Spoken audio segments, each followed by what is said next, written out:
श्री सद्गुरु महाराज की जय। श्री सद्गुरु महाराज की जय। श्री सद्गुरु महाराज की जय। नमामि अमित ज्ञान रूपम कृपालम अगम बोध दाता सुबुद्धि निधि विशालम क्षमाशील यति धीर गंभीर ज्ञानम धर्म कील दृढ़ थीर समधीर ध्यानम जगत त्राणकारी अघारी उदारम भगत प्राण रूपम दया गुण अपारम नमो सद गुरु ज्ञान दाता सुस्वामी नमामि नमामि नमामि नमामि श्री सद्गुरु महाराज की जय। परमाराध्य सद्गुरु महाराज गुरुदेव महर्षि संत सेवी परमहंस जी महाराज, आसनसोल के प्रबुद्ध श्रोतागण, सत्संग प्रेमी महानुभावों, माता एवं बहनों, बड़ा सौभाग्य का समय उपस्थित हुआ है जो मैं आसनसोल में सत्संग करने उपस्थित हुआ हूँ।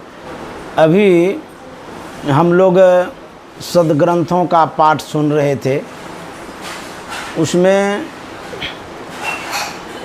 वेद मंत्र सुने, उसके बाद उपनिषद मंत्र सुने, उसके बाद संतवाणी सुने, गुरु महाराज की वाणी को सुने। सभी मिलाकर के यदि हम देखें, उसमें यही कहा गया है कि सत्संग करिए। सत्संग करने से ही आपका कल्याण और उद्धार होगा। हम घर में झाड़ू देते हैं सफाई के लिए, यदि कुछ दिनों के लिए झाड़ू देना बंद कर दें तो घर में गंदगी बढ़ जाएगी, इतना गंद हो जाएगा कि नाक देना मुश्किल हो जाएगा। उसी तरह से हमारे अंदर में सफाई की आवश्यकता है। हमारा जो मन है, जो हृदय है, कहते हैं उसकी भी सफाई होनी चाहिए। शरीर की सफाई जल से करते हैं और मन की सफाई संतवाणी से करते हैं, सत्संग से करते हैं। इसलिए सत्संग की आवश्यकता है। जब हम भोजन करते हैं तो शरीर में बल बढ़ता है, एनर्जी आती है, ताकत आता है भोजन करने से। और जब हम भजन करते हैं मनोबल बढ़ता है, मन मजबूत होता है, स्ट्रांग होता है। तो शरीर बल बढ़ा हो, अब बुद्धि बल कमज़ोर हो तो व्यक्ति हार जाएगा, पिछड़ जाएगा, फिसल जाएगा, आगे बढ़ नहीं पाएगा। शरीर बल कमज़ोर है, यदि मनोबल बढ़ा हुआ है तो आगे बढ़ जाएगा। तो मनोबल सब बल से श्रेष्ठ होता है। मन में यदि मजबूती है तो आप पहाड़ पर चढ़ सकते हैं। यदि मन कमज़ोर है तो सीढ़ियों पर चढ़ने में डरने लगेंगे, अरे राम गिर जाएंगे तो मन को मजबूत करने का माध्यम सत्संग है।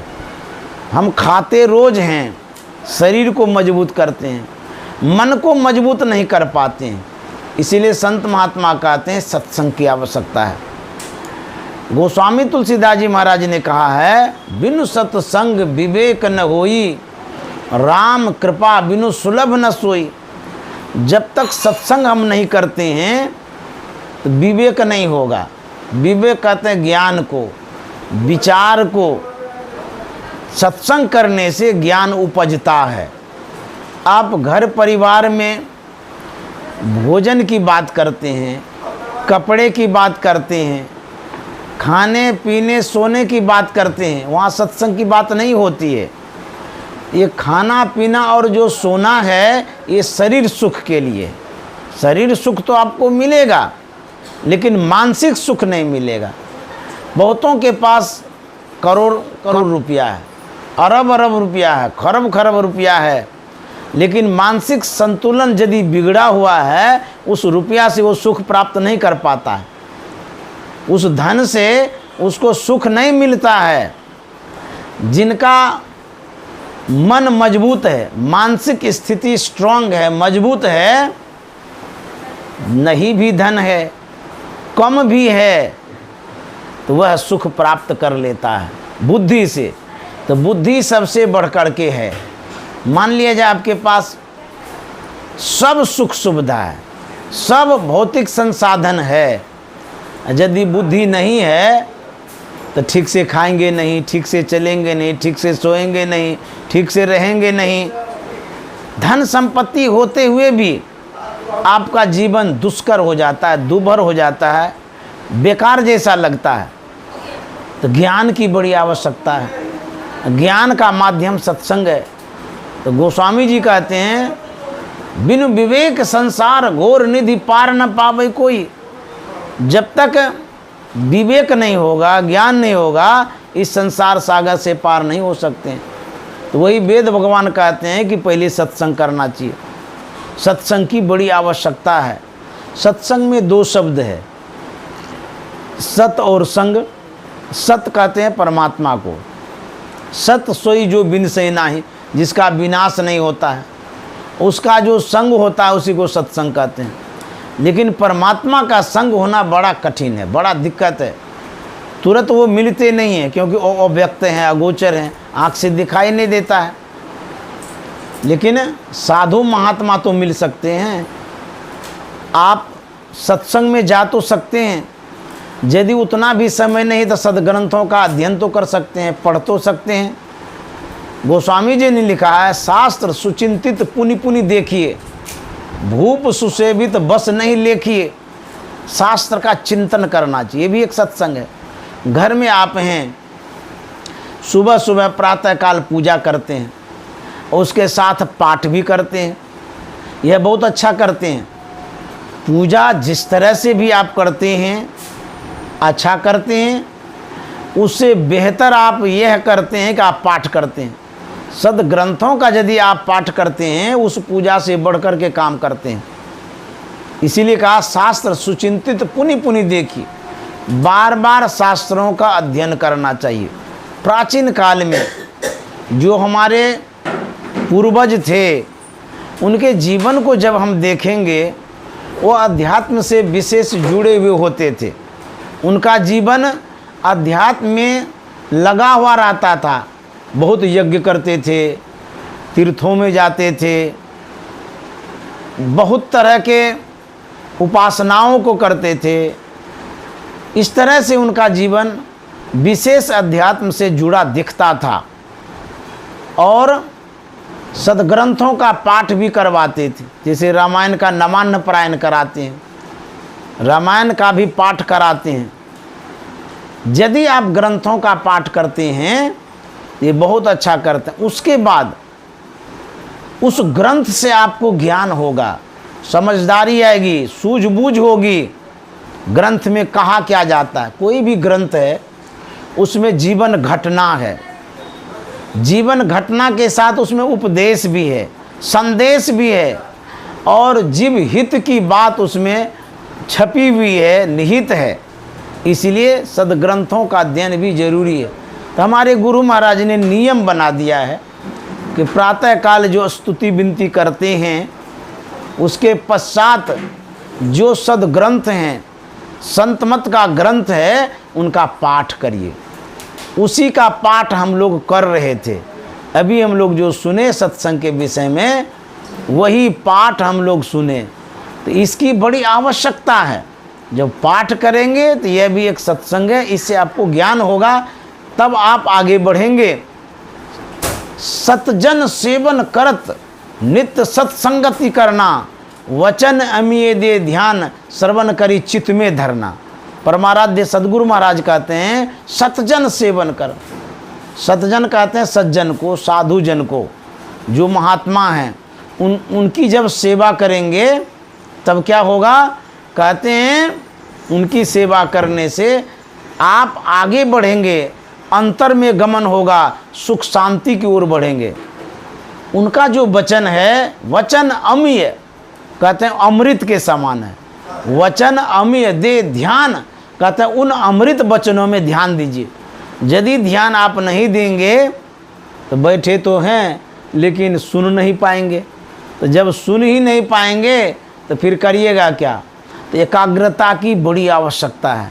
जो संत महात्मा बोलते हैं ध्यान से सुनिए, गौर से सुनिए, तब जाकर के आपको बात समझ में आएगी और उसके अनुरूप आप जीवन में उतारेंगे।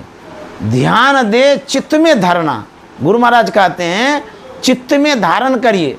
जैसे माताएं लोग कहती हैं ना कि मेरी बातों को गांठ बांध लो। गांठ बांधना मतलब उसको चित्त में धरना है। चित्त में धरना, समझ बोध हो, कहते हैं यदि समझ हो जाए, बोध हो जाए तो जीवन में उसको उतारिए। इसलिए सत्संग की आवश्यकता है। हम लोग गुरु महाराज के कहे अनुसार रोज सत्संग करते हैं। गुरु महाराज ने आदेश दिया है, नित्य प्रति सत्संग कर ले प्यारा, तेरा कार सरे सारा, सार कार्य का निर्णय करके धर चेतन धारा। रोज सत्संग करिए। इससे क्या होगा, आपके अंदर में ज्ञान संग्रहित होगा, जमा हो जाएगा, स्टोर हो जाएगा, तब आपके जीवन में काम आएगा विशेष रूप से। कहते हैं रोज सत्संग जब करेंगे, तेरा कार सरे सारा, सार कार्य का निर्णय करके धर चेतन धारा। सार कार्य क्या है? गुरु महाराज कहते हैं हमारे अंदर में चेतन धारा है। उन धाराओं को जब हम धरेंगे, यही सार काम है, मूल काम है। कहाँ धरेंगे? धर चेतन धारा, पिंड के पारा। इस शरीर में दो भाग है, दो पार्ट है, एक पिंड है, एक ब्रह्मांड है। आँख के मध्य में दोनों पार्ट का मिलन स्थान है, आज्ञा चक्र उसको कहते हैं। वहाँ पर जब हम दृष्टियों की क्रिया करते हैं, साधना करते हैं, सद्गुरु के कहे अनुसार भजन करते हैं, कहते वहीं पर चेतन धार आपको पकड़ने में आएगा।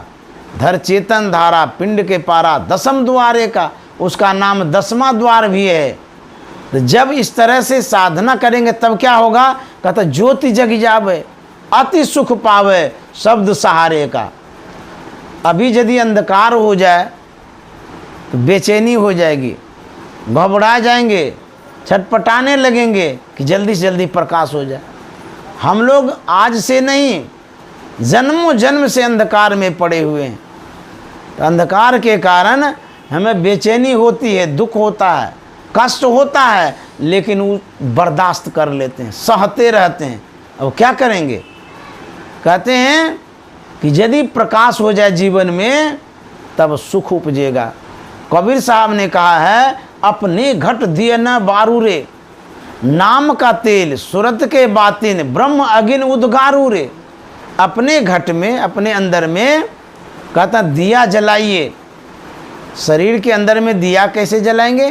कहता नाम का तेल सुरत के बाती। नाम कहते हैं जो संत सद्गुरु बतलाते हैं, इसका तेल बना लीजिए और हमारी जो सूरत है इसको बत्ती बना दीजिए। नाम का तेल सूरत के बाती, तब क्या होगा? ब्रह्म अगिन उद्गारू रे। जब अंतर में दृष्टियों की क्रिया ठीक से करेंगे, दोनों चेतन धाराएं जब एकाग्र हो जाएगी, मिलेगी एक जगह, तो कहता ज्योति जग जावे। तब क्या होगा? अति सुख पावे। गुरु महाराज कहते हैं बहुत सुख मिलेगा। तो वही कबीर साहब कहते हैं जगमग ज्योत निहारू मंदिर में, तन मन धन सब बारू रे। आपके अंदर में वह प्रकाश होगा, उजाला हो जाएगा, जगमगा जाएगा। तन मन धन सब बारू रे। कहते हैं यदि आपके अंदर में इस तरह का प्रकाश होता है, कहता सब कुछ समर्पण कर गुरु की सेवा करनी चाहिए, सब कुछ समर्पण करना चाहिए। कहे कबीर सुनो भाई साधु, आपन काज समारो रे। कबीर साहब कहता है अपने काम को संभालिए। अपना काम क्या है? यही सत्संग अपना काम है, मूल काम है। इसी को हम लोग भूल गए हैं।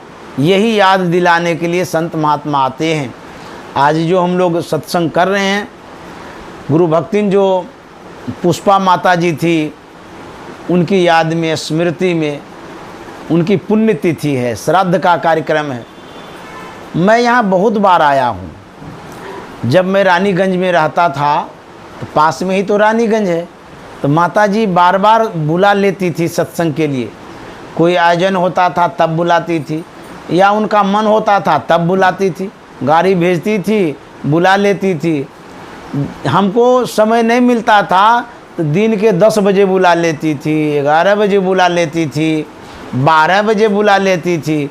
जब वो बुलाती थी बड़ा सम्मान करती थी। सेवा भावना बहुत थी उनके अंदर में, और बिना खिलाए वो जाने नहीं देती थी, खिला भी देती थी, उसके बाद विदा कर देती थी, तब हम जाते थे। उनके मन में सत्संग के प्रति बहुत लगाव था, झुकाव था, बार बार वो सत्संग के तरफ प्रेरित होती रहती थी, जाती रहती थी। घर में वो रहती थी लेकिन उनका मन सत्संग में रहता था, सत्संग आश्रम में रहता था, साधु महात्मा के विचारों में घूमते रहता था। ऐसा मैंने देखा था। और जब मेरे संपर्क में आए पुष्पा माता जी, तब से लेकर के जीवन पर्यंत वो हमसे जुड़ी रही, और जब जब मौका लगा वो सत्संग कराती रही। मैंने यह भी देखा उनके परिवार में जो एक गुरु भक्तिन उनकी बहू है नैना जी, इनको भी वो बैठा के रखती थी, बोलती थी कि तू भी सुनो सत्संग को। सत्संग सुनाते सुनाते इनको भी सत्संगी बना दिए, और आज उसी का परिणाम है जो ये भी सत्संग करा रही हैं। नहीं तो आजकल की जो नई बहुएं होती हैं, नया जनरेशन, नई नई बहुएं जब आती है ससुराल में, उसको तो ये भी पता नहीं कि सत्संग किस चिड़िया का नाम है, पता ही नहीं होता है। एक तो पता नहीं होता है, दूसरा जब वो ससुराल जाती है वहाँ लापता हो जाता है, और भी पता नहीं रहता। क्यों? ससुराल वाले जो हैं वो कुछ करते नहीं हैं, धर्म को करते नहीं हैं, खाते पीते हैं, कमाते रहते हैं, और लापता हो जाती है बातें। ये जो भौतिक संसाधन है उसके ओर आकर्षित होती हैं। हम लोग धर्म को भूलते जा रहे हैं, धर्म की जो आस्था है घटती जा रही है। तो नैना ने जो इस धर्म की लड़ी को जोड़ करके रखा, धर्म के आस्था में जो पड़ी रही, इसलिए इनको बहुत बहुत धन्यवाद है। मुझे भी ये बुलाती हैं और सत्संग कराती रहती हैं। कबीर साहब की वाणी है, बिन सतगुरु नर रहत भुलाना, खोजत फिरत राह नहीं जाना। जब तक सच्चे सदगुरु नहीं मिलेंगे तब तक आपको सही रास्ता नहीं मिलेगा। सच्चे सदगुरु की बड़ी आवश्यकता है। भगवान श्री राम ने कहा है, करण धार सदगुरु दृढ़ नावा, दुर्लभ साज सुलभ करी पावा। कर्णधार कहते हैं मल्लाह को, खेने वाले को। यदि सच्चे सदगुरु न मिले तो कहते हैं हमारी जो जीवन की नैया है वो डूब जाएगी, हम 84 लाख योनि में चले जाएंगे, भटक जाएंगे। इसलिए गुरु की बड़ी आवश्यकता है। तो सत्संग जब करेंगे, सत्संग करते करते आपके मन में चुनाव होगा, मैं गुरु धारण करूं। तो जब आपके मन में चुनाव होगा तो गुरु खोजेंगे, तो गुरु खोजने से आपको गुरु भी मिल जाएगा। उसके बाद वो सदगुरु आपको सद्ज्ञान देंगे, दीक्षा देंगे, गुरु मंत्र देंगे, आपको जोड़ेंगे। यह एक संस्कार है। ये जो भक्ति का बीज है सदगुरु जो देते हैं, ये एक संस्कार है। इसी संस्कार से आपके जीवन में ज्ञान उपजेगा, भक्ति उपजेगी, साधना की ओर आप बढ़ेंगे। तो जब तक संत सदगुरु सद्ज्ञान नहीं देते हैं, भक्ति का संस्कार नहीं देते हैं, तब तक आपके जीवन में ज्ञान का अंकुरन नहीं होगा। इसलिए सदगुरु की बड़ी आवश्यकता है। सदगुरु ज्ञान देते हैं और वह सन्मार्ग पर लगाते हैं। सदगुरु पशु मानस करे, मानस थे सिद्ध सोय, दादू सिद्ध थे देवता, देव निरंजन होय। सदगुरु मनुष्य बनाते हैं। पशुवत जीवन है। संसार के लोगों का जीवन कैसा है? विलासिता में है, भोग में जीवन है, आसक्त में जीवन है। संसार के पदार्थों के प्रति इतना लगाव है, छोड़ना नहीं चाहता है। तो संत सदगुरु आते हैं, वो ज्ञान देते हैं, समझाते हैं, यह जो संसार है एक दिन छूटेगा। हम लोग जो इस माहौल में जी रहे हैं, सत्संग माहौल में जो जी रहे हैं, हम लोगों की आयु लंबी हो, हम दीर्घायु हों, बहुत लंबे समय तक इस घर में हम आते रहें और सत्संग करते रहें, लेकिन यह जीवन कैसा है? कहते जीवन थोर भया भव भोर, कहा धन जोर कमाए, काल अचानक मार सी ज्यों तीतर को बाज। अचानक मृत्यु हो जाती है, हम सोच भी नहीं सकते हैं कि इन व्यक्ति की मृत्यु होगी। किस कारण से हो गया? वो अचानक कारण उत्पन्न हो जाता है। ये जीवन इतना क्षणभंगुर है। हमारे घर के एक सदस्य गए, वासुदेव सरावगी बाबू, उनका भी शरीर छूटा। मैं उसमें भी सत्संग करने आया था। इस क्रमबद्धता को यदि हम देखें, उसके पहले भी उनके पूर्वजों का शरीर छूटा होगा। इस तरह से शरीर छूटता है, हम आप भी चले जाएंगे इस संसार से। संत महात्मा यही संदेश देते हैं, जनली पटोरे प्यारे जग पर देसवा, सुख कछु इहवान ही। जनली पटोरे प्यारे जग पर देसवा, सुख कछु इहवान ही। गुरु महाराज कहते हैं मत लिपटिए संसार में। यदि संसार को ही पकड़ करके रखेंगे, संसार तो छूट जाएगा। किसके साथ गया है? किसी के साथ नहीं गया है। चाहे लाख करोड़ अरब खरब जितना भी बना लीजिए, सबको छोड़ना पड़ता है। अट्टालिका आप बना लीजिए, बड़ा बिल्डिंग बना लीजिए, घर बना लीजिए, सब सुख सुविधा उसमें हो, तब भी छोड़ के जाना होता है। इतना मनमोहक ये संसार है, आकर्षक संसार है। घर जब बनाते हैं, मन मोहित होता है कि इसी में रहेंगे सब दिन। जब अचानक तबीयत खराब हो जाती है, हम लड़खड़ाने लगते हैं, मन में एहसास होता है कि अब कुछ दिन के हम मेहमान हैं, तो बड़ा दुख होता है कि इतना सुंदर घर बनाए हैं, इसको छोड़ देंगे। क्यों बनाए, किसके लिए बनाए? दूसरे कोई भोगेगा। जीवन भर कमाते रहे, कमा करके जमा किए, इतना बड़ा भवन बनाए, हम अचानक बीमार हो गए और ऐसी बीमारी हो गई, अब संसार से जाएंगे। उस समय मने मन रोता है, हाँ ये घर छोड़ देंगे, इतना रुपया जमा किए, ये जमा पूंजी भी चली जाएगी दूसरे के हाथ में। तो अब क्या आपके साथ में दे देगा? किसी के साथ देता ही नहीं है, तो आपके साथ कैसे देगा? कोई लेके नहीं गया है और कोई नहीं लेके जाएगा, समझ गए? इसीलिए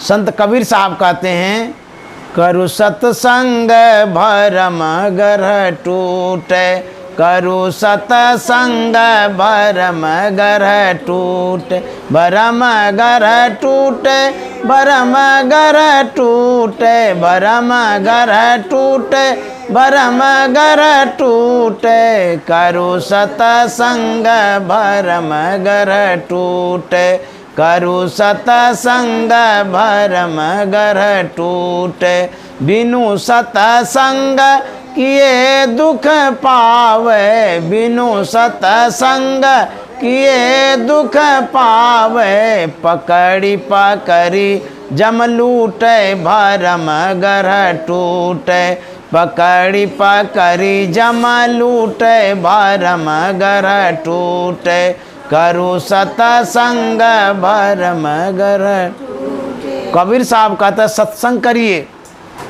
सत्संग करने से क्या होगा? कहता भरम गर्ह टूटे। जो सर्वसाधारण है वो पूछ सकते हैं कि महाराज भरम गर्ह क्या है? भरम कहते हैं अज्ञानता को। अज्ञानता क्या है? आँख जब बंद करते हैं अंधकार मालूम पड़ता है। अंधकार जो मालूम पड़ता यही अज्ञानता है। उसके बाद अज्ञानता कहते हैं बुद्धि शून्यता को, ज्ञान शून्यता को, विवेक शून्यता को। जो विवेकहीन प्राणी है उसी को अज्ञानी कहते हैं, जिसके पास ज्ञान नहीं है। मानव बहुत प्रकार का होता है। हम भी मानव हैं, आप भी मानव है। सड़क पर चलते फिरते बहुत मानव मिल जाएगा, लेकिन एक एक बुद्धिहीन मानव को जब आप देखिएगा, शराब पिया है, घोलट रहा है, मटमैला शरीर हो गया है, मुंह से लाड़ गिर रहा है, बोलने भी नहीं आता है, बकबक कर रहा है, ये वह भी तो मानव है, लेकिन वो बुद्धिहीन है। लेकिन हम लोग विवेकशील प्राणी हैं, ज्ञानवान प्राणी हैं, तो हम लोग समझदार हैं, हम लोगों का जीवन बेहतर है, हम लोगों का जीवन सबसे अच्छा है। हम लोगों को खाने आता है, सोने आता है, पहनने आता है, बोलने आता है, समाज में चलने आता है। यह जो ज्ञान है कहाँ से मिलता है? कहते हैं सत्संग से मिलता है। इसीलिए कबीर साहब कहते हैं करु सत्संग भरम गर टूटे। हमारे अंदर में जो अज्ञानता है वह समाप्त होगी। आपके घर में यदि टार्च नहीं है, अंधकार में कितना जीवन कठिन हो जाएगा। तो ज्ञान टार्च का काम करता है, ज्ञान रोशनी का काम करता है। ज्ञान जो है वो बहुत बड़ा संसाधन है, इसलिए ज्ञान की आवश्यकता है, ज्ञान की ज़रूरत है। तो सत्संग सुनना चाहिए, इससे ज्ञान होगा। जो सत्संग नहीं करते हैं तो कबीर साहब कहते बिनु सत्संग किए दुख पावे और पकड़ी पकड़ी जम लूटे। जमराज लूटेगा, कूटेगा, घसीटेगा, इसलिए सत्संग की बड़ी आवश्यकता है।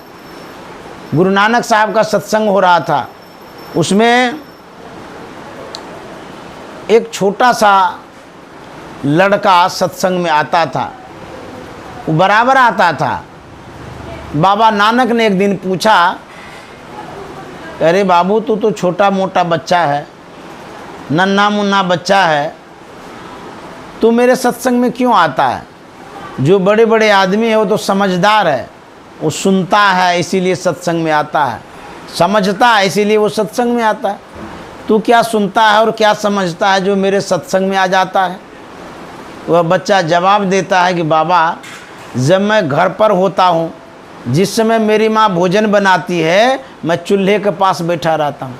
मैं माँ को देखता हूँ कि वह जब मोटी मोटी लकड़ियों को चूल्हे में डालती है तो जलने में देर होती है, जब पतली पतली टहनियों को चूल्हे में डालती है वो जलती जल जाती है।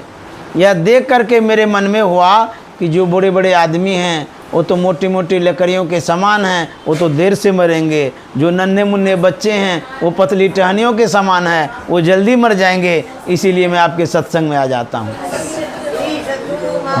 बाबा नानक ने कहा तू बच्चा नहीं तो बूढ़ा है जी। वास्तव में तुमने ही समझा है, न बालक न यौवने न वृद्धि कछु बंद, वह अवसर नहीं जानिए जब आए परे जमपन। इस जीवन का क्या ठिकाना है, कब कूच कर जाएंगे, कब संसार से चले जाएंगे। इसलिए सत्संग की आवश्यकता है। इस सत्संग और क्या करता है, जब आप सत्संग सुनते हैं यह एक संस्कार पड़ता है, समझ गए। आप जो कुछ भी सुनते हैं अच्छा या बुरा, सबका संस्कार पड़ता है। यदि आप बार बार सत्संग सुनेंगे, बराबर सत्संग सुनेंगे, तो अच्छा संस्कार जब ढेर जाएगा आपके अंदर में, तब आपको मनुष्य का शरीर मिलेगा। तो मनुष्य शरीर चाहते हैं कि नहीं चाहते हैं? यदि नहीं चाहते हैं तो सत्संग मत करिए। आप चाहते क्या हैं? खूब सुंदर घर मिले। आप चाहते क्या हैं? सुव्यवस्थित घर मिले, एसी वाला घर मिले, उसके बाद मुलायम मुलायम भोजन मिले, हलवा पूरी रसगुल्ला टिकरी गुल जामुन, और आराम से सोएं, दिन भर घोलटते रहें, कोई काम ना करना पड़े। आप जो संसार की सुख सुविधा को खोजते हैं इस जीवन में तो मिल भी जाएगा। और यदि आप भगवत भजन नहीं किए, सत्संग नहीं किए, उसके बाद कहाँ जाएंगे? कहते हैं पकड़ी पकड़ी जम लूटे आ कूटे। हाल क्या होगा? पशु पक्षी कृमि आदि के योनिन मैं भर में हूँ बहु बार हो। गुरु महाराज कहते हैं पशु योनि में जाना होगा, पक्षी योनि में जाना होगा। कीड़ा बनेंगे, कौवा बनेंगे। अच्छा, जब कौवा बनेंगे तो कौन भवन खोजिएगा रहने के लिए? कीड़ा जब बनिएगा तो कौन मुलायम सैया खोजिएगा? पशु जब बन जाइएगा तो हलवा वहाँ खोजिएगा, मुलायम मुलायम रोटी, अरे कुट्टी खाना पड़ेगा, वो भी ड्राई फ्रूट्स वाला, सूखी कुट्टी ड्राई फ्रूट्स। अभी बादाम खाते हैं ना, काजू किशमिश खाते हैं, ड्राई फ्रूट्स है। और यदि भजन नहीं किए, सत्संग नहीं किए, अब बैल बन गए तो ड्राई फ्रूट्स खाना पड़ेगा, सूखी कुट्टी, घास, कड़ी कड़ी। अभी मुलायम रोटी खोजते हैं, और जब वो मर जाएंगे ना, कहाँ जाएंगे? तो संत महात्मा कहता है उस योनि में जाना पड़ेगा जो बेघर योनि है। इसीलिए सत्संग की बड़ी आवश्यकता है। सत्संग करेंगे तब आपका जीवन बेहतर होगा, बढ़कर के होगा। इसीलिए गुरु महाराज ने कहा कि ज्योति जग जावे अति पावे शब्द सहारे का, लख बिंदु नाद तय त्रय बंद देके सुनो सुनो में ही। गुरु महाराज कहते हैं अंत साधना करिए, इससे आपका संस्कार अच्छा होगा। और अच्छे संस्कार को जब आप लेकर के जाएंगे, श्रीमान के यहाँ जन्म होगा। तो यदि आप जीवन को बेहतर बनाना चाहते हैं, फिर मनुष्य शरीर पाना चाहते हैं, आपको इसके लिए प्रयत्न और प्रयास करना पड़ेगा। यदि यह काम नहीं करते हैं, पुण्य का, धर्म का, सत्संग का, ध्यान का, इसके अलावे मनुष्य बनने का और कोई संसाधन ही नहीं है। और अरे मनुष्यता आपके अंदर में आएगी तब ना मनुष्य बनेंगे। शरीर से तो मनुष्य कहलाते हैं, लेकिन आपके अंदर में क्रूरता है, बेमनस्यता है, धोखाधड़ी है, मानव का तो एक गुण भी नहीं है, फिर आप कैसे मानव बन सकते हैं? निर्माण करिए मानवता का, अपने अंदर में ज्ञान संग्रह करिए, जमा करिए, तब आप मानव बनेंगे। नहीं तो यूं ही जीवन बीतेगा, समय चला जाएगा, उसके बाद फिर कहाँ कहाँ भटकेंगे पता नहीं। लख 84 भरम के पोंपे अटके आए, अब की पास आना पड़े तो फिर 84 जाए, 84 लाख योनियों में जाना पड़ेगा। कब हुक करी करुणा नर देही, देत ईस बिनु हेत सुने ही। करुणा के सागर, कृपा के सागर परमात्मा ने एक मौका दिया है, एक अवसर दिया है। संत महात्मा सावधान करने आते हैं, यह अवसर चूकना नहीं है, गंवाना नहीं है। यदि यह बीत गया, भगवत भजन नहीं किए, तो फिर तो आपका जीवन दुष्कर होगा, उस योनि को प्राप्त होंगे, बहुत कठिन काम होगा।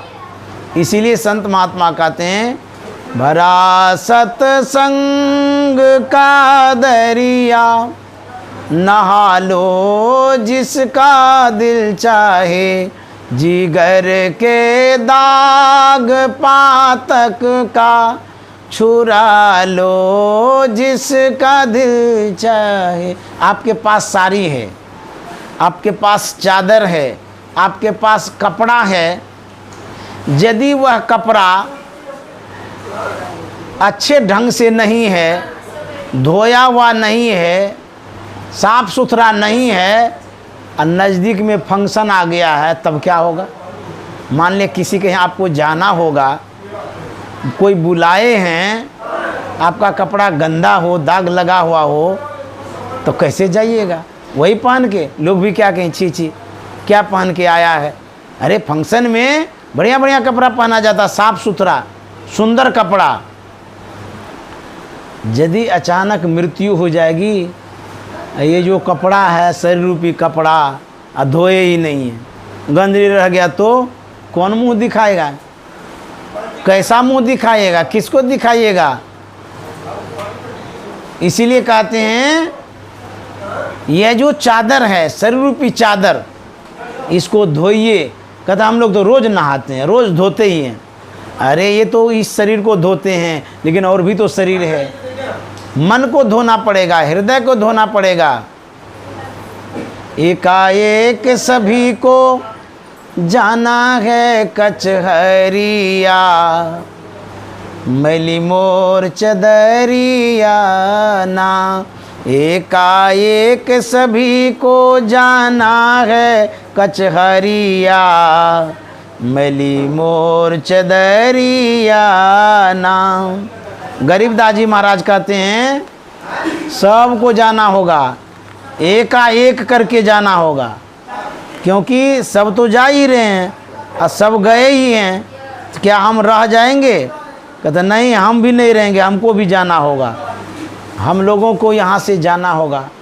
तो चादर धो के जाएंगे ना, जब ससुराल जाएंगे या फंक्शन में जाएंगे तो धो धा करके साफ़ सुथरा पहन के नहीं, यहाँ जो आए हैं कितने साफ़ सुथरे कपड़े पहने हैं। उसी तरह से एक न एक दिन यहाँ से जाना होगा, हम अपने जीवन रूपी कपड़ा को धोएं। तो धोया कैसे जाएगा? पानी से नहीं धोया जाएगा, संत वाणी से धोया जाएगा, सत्संग से धोया जाएगा। इसलिए सत्संग की आवश्यकता है। श्री सद्गुरु महाराज की जय। बहुत बहुत धन्यवाद, साधुवाद। यह जो आज सत्संग हुआ, पुष्पा माता जी के श्राद्ध का सत्संग है, मैं उन्हें पुष्पांजलि अर्पित करता हूँ, श्रद्धांजलि अर्पित करता हूँ, भावांजलि अर्पित करता हूँ। और वो जहाँ है, जिस स्थिति में है, संत सद्गुरु के चरणों में रहें, यह शुभकामना मंगल कामना करते हैं। इनके जो परिजन हैं, परिवार वाले हैं, उनके लिए भी शुभकामना मंगल कामना करता हूँ। श्री सद्गुरु महाराज की जय।